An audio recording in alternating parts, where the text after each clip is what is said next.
नमस्कार दोस्तों, स्वागत है एक बार फिर से आपका पिनेकल कैरियर इंस्टीट्यूट के यूट्यूब चैनल पर। आज हम डिस्कस करने वाले हैं मैथ्स का पार्ट 3।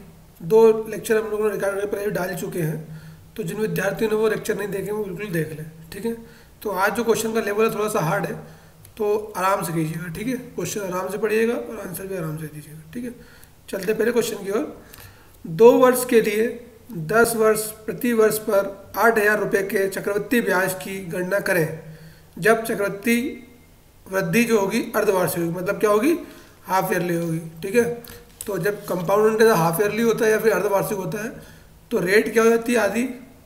मतलब दर होगी क्या होगी? आधी। और टाइम क्या हो जाता है? 2 गुना। ठीक है, तो रेट कितनी थी? 10% तो जाएगी 5% रेट हो जाएगी। और टाइम दिया है 2 वर्ष का, मतलब कितना जाएगा? 4 ईयर। ठीक है, यहाँ तक कोई दिक्कत? चलो, अब अपनों को दिया है तो आपको मालूम है कि इसका होता है 8,000 1 प्लस आर कितना है अपना? 5% अपॉन में 100। और टाइम में क्या होता है? 4। ठीक है, तो अब कर दो 8,000, ये 5 से कट गया 20 टाइम में, 20 प्लस 1 हो गया 21 अपॉन 20 की होल पावर 4। तो 8,000 इंटू 21 अपॉन में 24 टाइम लिख दो, इसको टाइम लिख दो 4 टाइम। ठीक है, तो 1 2 3 0 3 0 कैंसिल पहले तो, फिर 2 4 6 और 2 8 से 8 कैंसिल। कितना होता है? 20 बचा, बाकी इनका स्क्वायर कर लो। 21 का स्क्वायर कितना होता है? 441 इंटू 441। इसका इंटू कर लो 1 8, ये हो जाएगा कितना?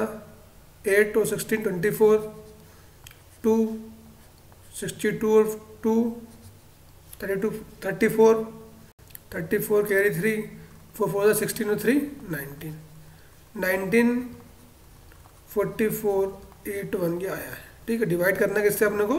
20 से, तो 2 से डिवाइड करो पहले। 2 9 जा 18, 2 7 जा 14, 2 2 जा 4, 2 4 जा 8, अगर पॉइंट नहीं भाग नहीं जाएगा तो पॉइंट, और ये 5।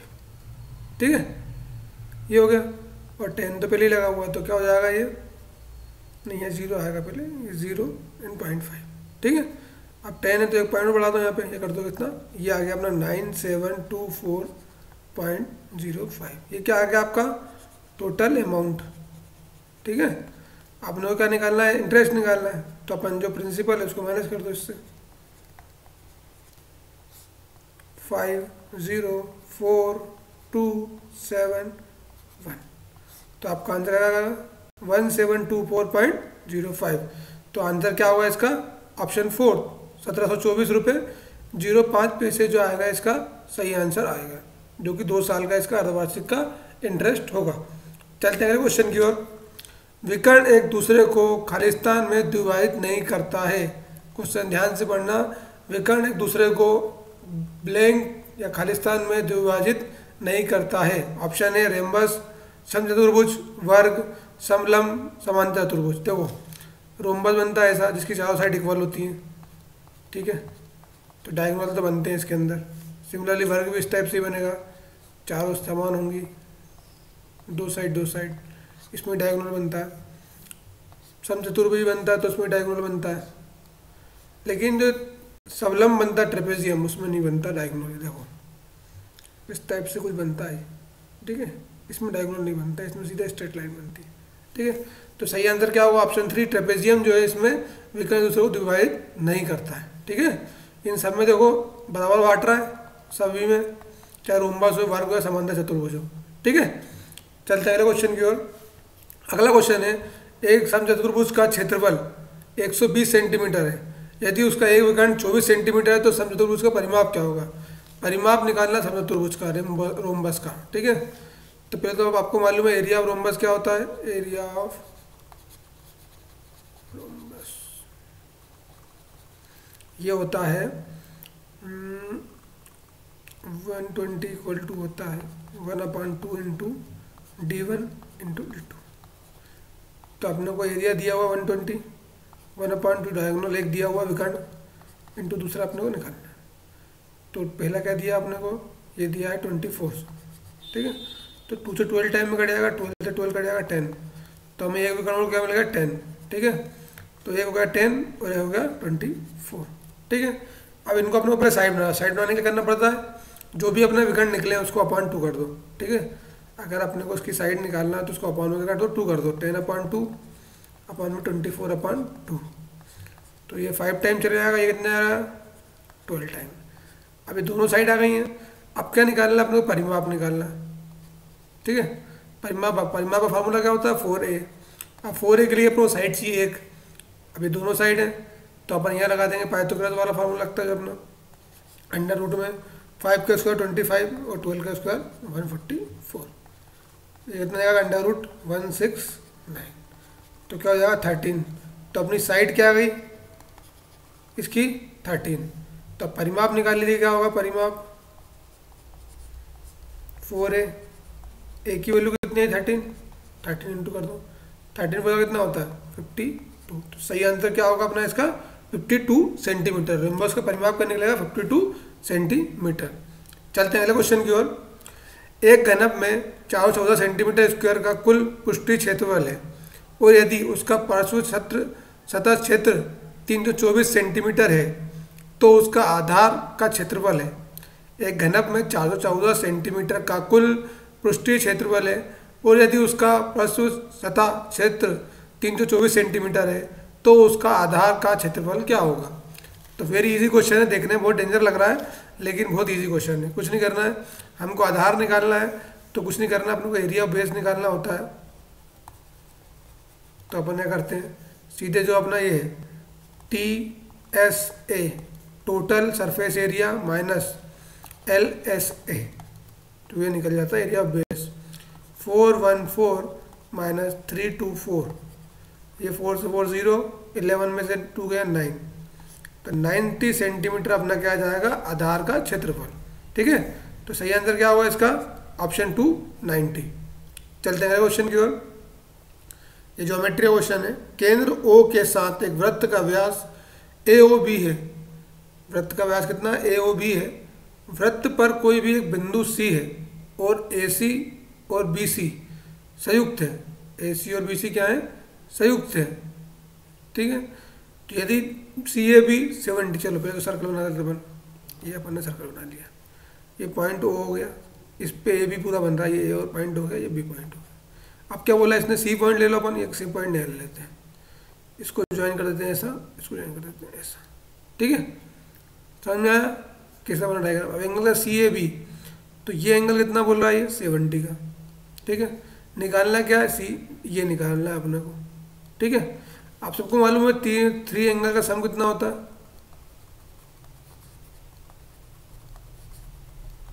180 होता है। अब देखो ये वाला एंगल तो 70, अब ये एंगल देखो राइट एंगल ट्रायंगल बन रहा है मतलब,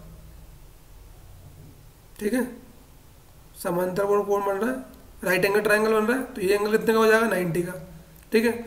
इन दोनों को सम कर लो, तो आप लोग को एंगल ए जो मिल गया है plus angle B plus angle C equal to कितना है 180, ठीक है। तो एंगल सी ए भी निकालना है, एंगल अपने को बी निकालना है ये वाला, ठीक है। तो एंगल ए कितना हो जाएगा अपना जो ये दिया 70, बी निकालना है, सी कितना दिया अपने को 90 इक्वल टू 180, तो 90 70 कितना 160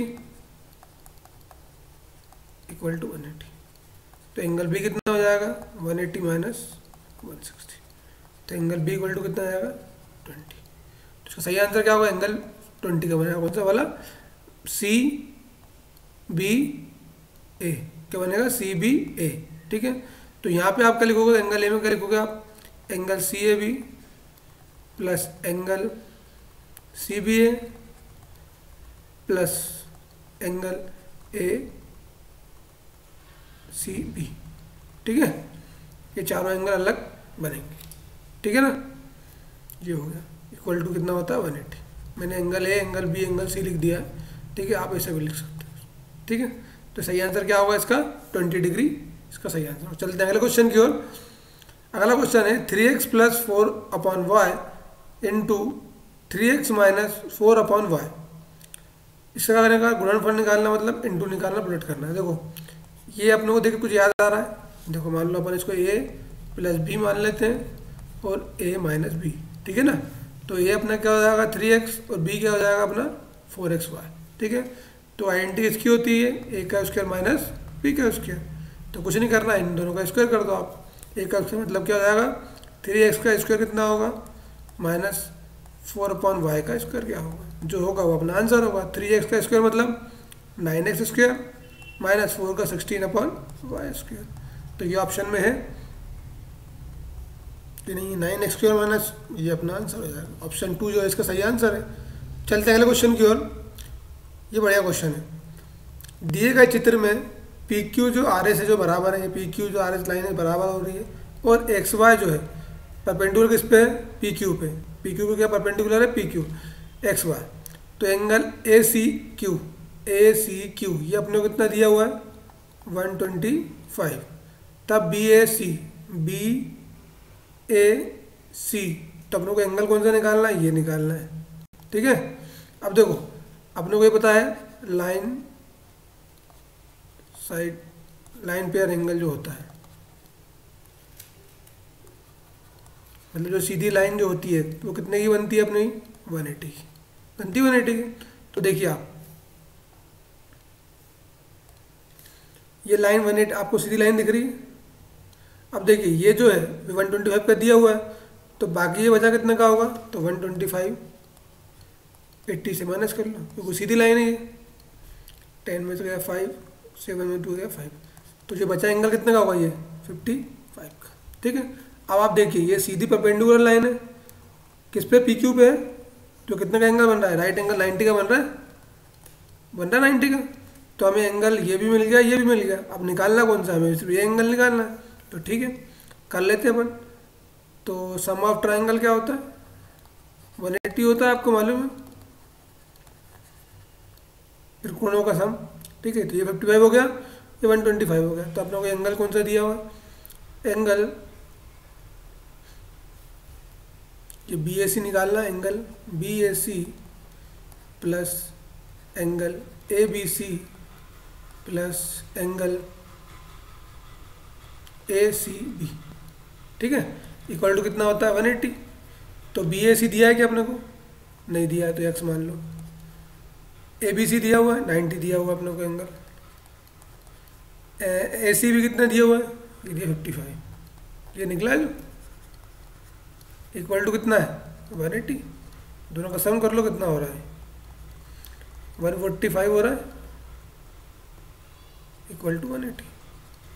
एक्स इक्वल टू कितना आएगा 180 माइनस 145, तो एक्स की वैल्यू क्या आएगी 5 और 3, 35 डिग्री जो इसका आंसर आएगा उसका एंगल बी का कितना आएगा 35 डिग्री। तो सही आंसर क्या आएगा ऑप्शन 2 35 डिग्री। चलते हैं अगले क्वेश्चन की ओर। ये प्रायिकता का क्वेश्चन आया है, एक थैले में 3 लाल गेंद है, तो रेड बॉल कितनी है 3 है, काली कितनी है ब्लैक है 5 और वाइट जो है पता नहीं है n है। थैले से एक गेंद यथेक्ष निकाली जाती है यदि लाल गेंद होने की प्रायिकता 1/4, तो रेड बॉल की होने की प्रायिकता कितनी है उनने 1/4, ठीक है। तो अपनों को n की वैल्यू निकालना मतलब वाइट बॉल निकालना है अपनों को, ठीक है।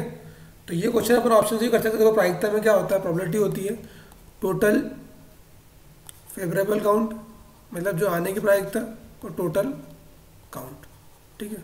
टोटल काउंट क्या होंगे जो सम कर लो सब चीज़ों का 1 5 3 8 और n, तो कितना होगा 8 प्लस n। अब क्या निकालना लाल गेंद कितनी होंगी 3, तीनों में से एक निकलेंगी तो 3 लिख दो, ठीक है। ये किसके बराबर 1/4 के बराबर, ठीक है ना 1/4 के बराबर, तो क्रॉस मल्टीप्लाई कर लो आप इसका 8 प्लस n इक्वल टू 12, तो n इक्वल टू कितना आ 12 माइनस 8 कितना आ गया, तो n की वैल्यू कितनी आएगी 4। तो आपका आंसर क्या होगा 4 बॉल जो है वो कौन सी होंगी n होंगी, मतलब वाइट बॉल कितनी होंगी 4 होंगी, ठीक है। चलते हैं अगले क्वेश्चन की ओर। चलो का क्वेश्चन आया बढ़िया, ABCD एक चक्रीय चतुर्भुज है जिसमें एंगल ADB बराबर 30 डिग्री है और एंगल DCA बराबर 80 डिग्री है। तो हम लोग को निकालना क्या है DAB। अब इसका डायग्राम बना लेते हैं, ये हो गया।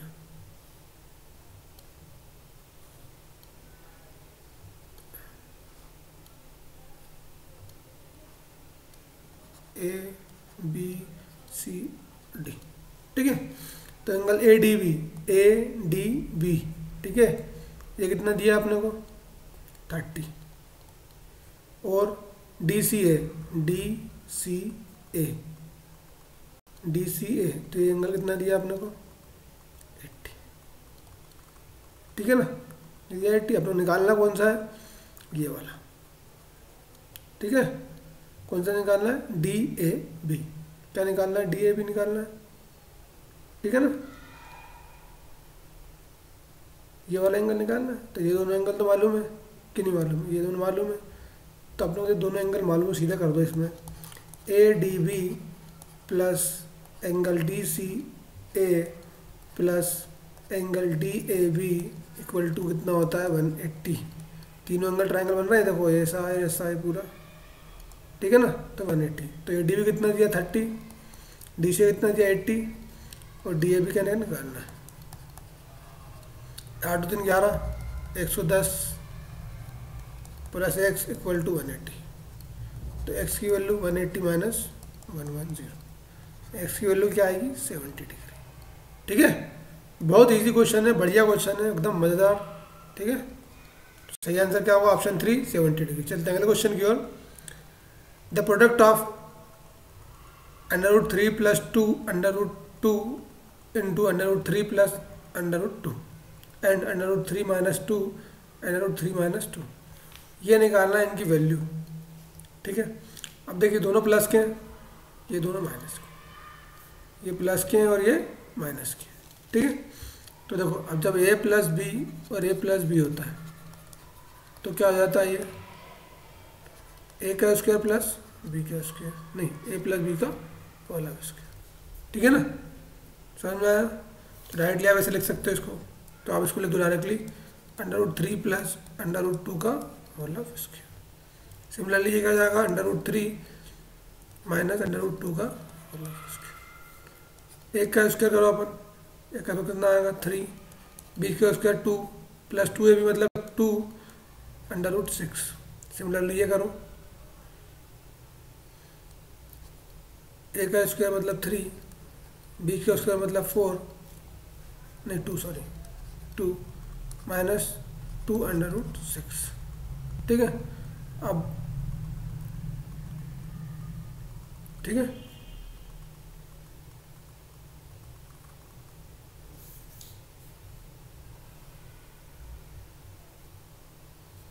ये तो ज़्यादा कैंसिल आपस में, नहीं अपन ना गलती कर रहे हैं, कुछ ना कुछ गलती कर रहे हैं अपन। सोचो क्या गलती कर रहे हैं,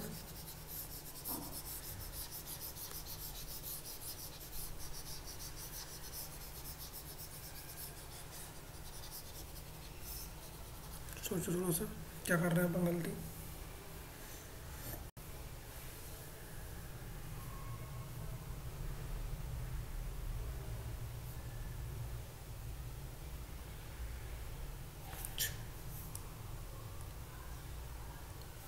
इसका पहले पूरे में इंटू करना पड़ेगा, चलिए सही तो कर रहा था। ये कितना हो जाएगा 3 + 2 + 2 √6, ये हो गया 5 + 2 √6। सिमिलरली यहाँ भी क्या हो जाएगा 5 - 2 √6, यही होगा। अब इन दोनों करना मल्टीप्लाई, 5 का करो पहले 25 - 10 √6 प्लस 10 √6 माइनस 4 × 6 मतलब 24 लिख लो डायरेक्ट, ठीक है। तो ये तो कैंसिल हो गया आपस में, तो 24 - 25 - 24 तो कितना आएगा 1। तो सही आंसर क्या होगा ऑप्शन 3 1। चलते हैं क्वेश्चन की ओर। 3 दोस्त राम, रघु और राजेश एक गोलाकार स्टेडियम के आसपास दौड़ते हैं और एक पूरा चक्कर क्रमशः 18, 30 और 36 सेकंड में लगाते हैं, तो कितने मिनट बाद वो शुरुआती बिंदु में मिलेंगे। कहाँ मिलना है अपने को, स्टार्टिंग पॉइंट में मिलना है, ठीक है ना। चल कितना रहे थे वो लोग, तो कुछ नहीं करना है, सबसे सीधे एलसीएम निकालो आप, तो 18, 30 और 36, ठीक है। तो कर दो अपन, कैसे करते हैं नोट, 2 से कर दो 9 में 18, 15, 18, 3 से करते हैं 3 3 9, 5, एंड 6, फिर 3 से कर देते हैं, 3 1 3, 5 एंड 2। अब किससे होगा, 5 से होगा, देन 2 से होगा, ठीक है। तो कितना आएगा, 3 3 9, 9 5 जा 45, 45 4 जा कितना होता है 180। अब 180 सेकंड आया, ठीक है। मिनट होता है तो 1 मिनट में कितने सेकंड होते हैं, 60। ये 6 3 जा 3 मिनट में वो लोग अपने शुरुआती बिंदु पे मिल जाएंगे। सही आंसर का ऑप्शन 2, 3 मिनट। चलते हैं अगले क्वेश्चन की ओर। एक पुरुष 9 घंटे में 61 किलोमीटर की यात्रा करता है। एक पुरुष 9 घंटे में 61 किलोमीटर की यात्रा करता है। यदि उसने आंशिक रूप से 9 किलोमीटर प्रति घंटे से साइकिल पर, 4 किलोमीटर प्रति घंटे से पैदल यात्रा की है, तो उसके द्वारा पैदल तेज यात्रा अपने निकालना क्या है, पैदल। क्या बोल रहा है, एक पुरुष 9 घंटे में 61 किलोमीटर की दूरी करता है। यदि उसने आंशिक रूप से 9 किलोमीटर प्रति घंटे से साइकिल से और 4 किलोमीटर प्रति घंटे से पैदल किया है, तो ये अपने को मानना पड़ेगा। पहले तो एक्स माना अपन ने कि एक्स दूरी है, ठीक है ना, एक्स की चाल चल रहा है, एक्स अपन ने हमारा पैदल, ठीक है। तो ये यहाँ कितना 4x। अगला क्या है, 9 घंटे में 9 किलोमीटर चल रहा है कितना, तो 9 - x। तो भाई x चलेगा, फिर x 9 - x चलेगा, ठीक है। इक्वल टू कितना हो जाएगा 60। तो ये कितना हो जाएगा 4x + 81 - 9x इक्वल टू 60। ये जाएगा कितना -5x इक्वल टू 60 - 81। तो -5x इक्वल टू कितना हो जाएगा, सॉरी 61 है, तो ये जाएगा 20, ठीक है, -20। तो माइनस से माइनस कैंसिल, तो x की वैल्यू क्या आएगी 20/5। तो x की वैल्यू क्या आई है आपकी 4। पैदल पूछा था, पैदल कितने किलोमीटर चला है, तो 4 × x की वैल्यू 4, तो कितना हो जाएगा 16 किलोमीटर। चला होगा 16 किलोमीटर। चलते हैं अगले क्वेश्चन की ओर। मैं अपने पुत्र से 3 गुना बड़ा हूँ। मैं अपने पुत्र से 3 गुना बड़ा, तो 1:3। 5 वर्ष बाद मैं अपने पुत्र से 2.5 वर्ष बढ़ गया। कितने वर्ष बाद, 5 वर्ष बाद, ठीक है। 2.5 वर्ष मतलब ये हो गया 1 और ये हो गया 2.5, ठीक है। तो इनका अपन बनाओ, रेशो बराबर कर लो। इसमें डिफरेंस कितने का है, 1.5 का, और यहाँ कितने का है 2 का। तो 2 का इसमें मल्टीप्लाई कर लो और 1.5 का ऐसे कर दो। ये जाएगा 1.5 × 4.5 2 5, ठीक है। अब देखो डिफरेंस बराबर है कि नहीं, यहाँ पे 3 का डिफरेंस है, यहाँ पे 3 का डिफरेंस है, ठीक है ना। तो इनमें डिफरेंस कितना है, इन दोनों में डिफरेंस कितना का है 0.5 का, ये भी 0.5। तो 0.5 उसके बराबर होगा जो बाद की बात कर रहा है, मतलब 5 की, ठीक है। तो 50 पॉइंट का 50/5, तो वैल्यू क्या आएगी 1 की 10, 10 आ गई।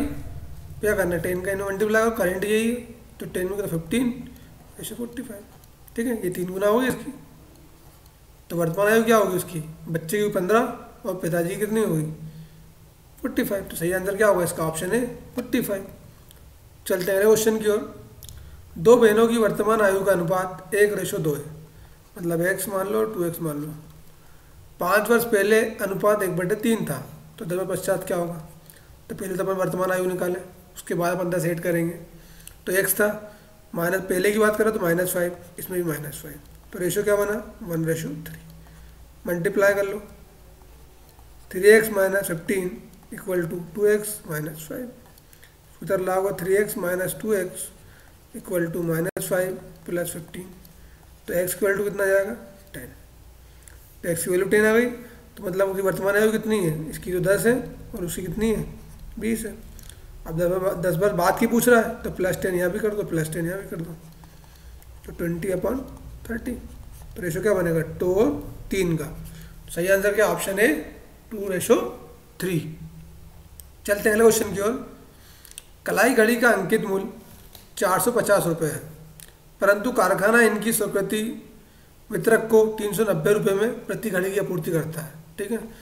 MRP तो 450 है, लेकिन जो उस पर उनको देते हैं वो 390 रुपये में देते हैं। प्रत्येक घड़ी की स्वीकृत की गई छूट की दर क्या है, इस पर तो उनको डिस्काउंट मिला है, छूट मिली, उसकी दर निकालना है अपने को, ठीक है। तो चलो इन दोनों दोनों का डिफरेंस निकाल लो पहले तो। 450 माइनस 390 कितना है 60, ठीक है। तो 60 अपॉन क्या है क्रय मूल्य, जिसमें अपन बेचना अपने को बेचना है 450 इंटू 100, ये 0 से 0 कैंसिल, 5 9 सा 5 2 सा 3 3 सा 3 2 सा और 0, ठीक है।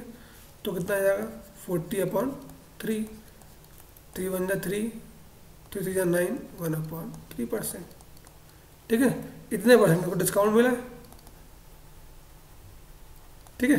तो सही आंसर क्या होगा ऑप्शन 3, 13 1/3। चलते हैं अगले क्वेश्चन की ओर। एक समूह में 450 लोग जो या तो अंग्रेजी पढ़ते हैं या हिंदी बोल सकते हैं, या तो अंग्रेजी पढ़ेंगे या तो हिंदी बोलेंगे। 250 केवल हिंदी बोलते हैं, 150 केवल अंग्रेजी बोलते हैं। कितने लोग दोनों भाषा, ठीक है। तो देखो टोटल कितने हैं, पहले तो ये देखो 450 है। अब हिंदी बोलने वाले कितने हैं 250, इंग्लिश बोलने वाले कितने हैं 150, सम कर लो। तो 400 लोग तो क्या बोलते हैं केवल हिंदी और इंग्लिश ही बोलते हैं। निकालना क्या दोनों भाषा, मतलब हिंदी प्लस इंग्लिश। तो जो बचे हुए होंगे वो ये बोलेंगे। 450 में से 400 माइनस कर दो, 5 और 0, ठीक है। तो 50 लोग जो होंगे वो क्या होंगे हिंदी और इंग्लिश दोनों वाले होंगे। चलते हैं अगले क्वेश्चन की ओर। ए और बी एक कार्य को क्रमशः 25 और 20 दिन में कर सकते हैं। वो एक साथ कार्य करते हैं, पर कुछ दिनों बाद एक छोड़ जाता है और फिर बचा हुआ कार्य बी अकेला 11 दिनों में पूरा करता है।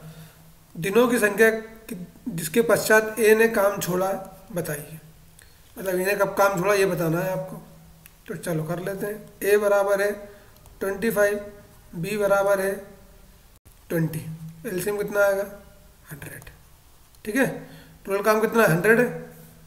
ये कितने दिन में करेगा 4 डे में, ये यूनिट करेगी 5, ठीक है। ये निकाल लिया।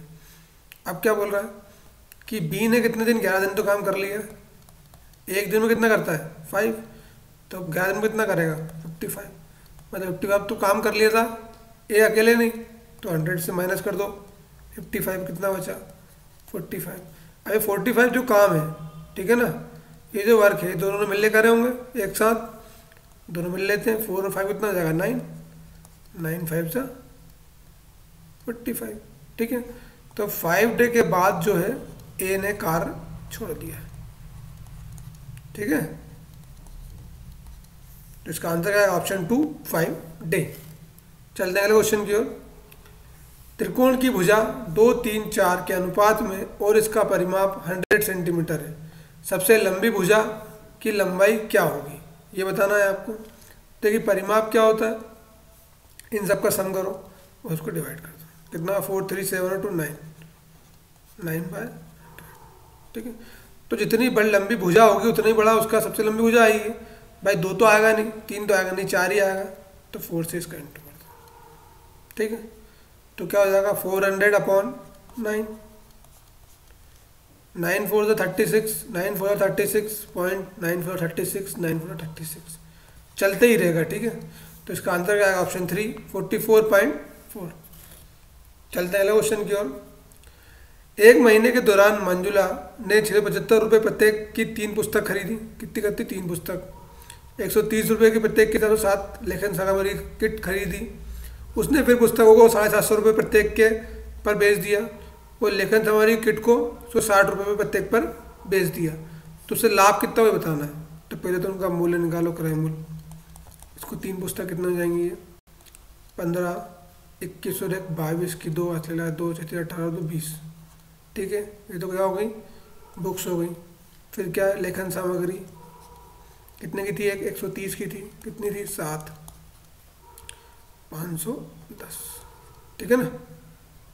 510 ही होगा ना, नहीं नहीं 910, ठीक है ना। 7 से 0 7 21 2 7 दोनों। टोटल खर्चा कितना हुआ उसका 5392, 2935 रुपये उसने खर्च किए। अब क्या कर रही है वो, सेल कितने करी 750 में कितनी बुक करी थी उसने, सेल करी 3 पुस्तकें। तो 0 15 सिर्फ 22 में तो बुक बेचा उसने और 160 रुपये में क्या बेची उसने पूरी 7 सामग्री। 0 2 4 7 11 1120, 0 5 और 2 7 और 3 3370 में उसने इसको सेल किया, खरीदा कितने में था 2935 रुपये। तो 10 में से गया 5, 5 6 में से गया 3, 12 में से 9 गई 3, नहीं 13 में से गया 4, 435 रुपये का टोटल उसको लाभ हुआ होगा, ठीक है ना, जब उसने बेची होगी। तो समझ में आया। चलते हैं अगले क्वेश्चन की ओर। ये लास्ट क्वेश्चन है। पांच संख्याएं 9 19 10 x और 5 का औसत 50 है, तो x की वैल्यू निकालना है, ठीक है। पांच संख्या है, हमें x की वैल्यू निकालना है x की, तो 9 plus 19 plus 10 plus x plus 5 equal to कितना है 50, और इसके बराबर होता है 5। तो सम कर लो, 10 10 दूनी 20 20 29 29 और 9 38 38 और 5 43, 43 प्लस एक्स इक्वल टू कितना जाएगा 250। तो एक्स की वैल्यू क्या हो जाएगी 250 माइनस 43, एक्स इक्वल टू कितना हो जाएगा 702। तो इसका क्या आएगा, एक्स का मान कितना आएगा 207, ठीक है। तो आज के लिए इतना ही। ये बहुत इंपॉर्टेंट क्वेश्चन थे जो मैंने आपको करवाए हैं। इससे 2 पहले लेक्चर भी अपलोड हो चुके हैं, जिन विद्यार्थियों ने उसको देखा नहीं कृपया करके देख लें। कल हम फिर मिलेंगे इसी टाइम पे, ठीक है। आज के लिए इतना ही, धन्यवाद।